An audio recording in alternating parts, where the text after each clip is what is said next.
É, final de sexta-feira, dia bem puxado. Agora, o dia hoje foi assim, aquele dia escolhido. Deu lá para as 18 horas, chega alguém avisando que o meu vaqueiro simplesmente mudou. Não sei para onde ele foi. Aí deixou. Bem, amanhã eu tenho que arrumar um jeito de tirar o leite.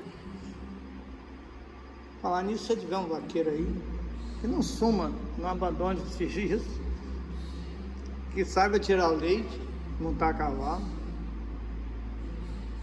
Tá fácil não, né? Mas vai aparecer. E você tá reclamando de quê?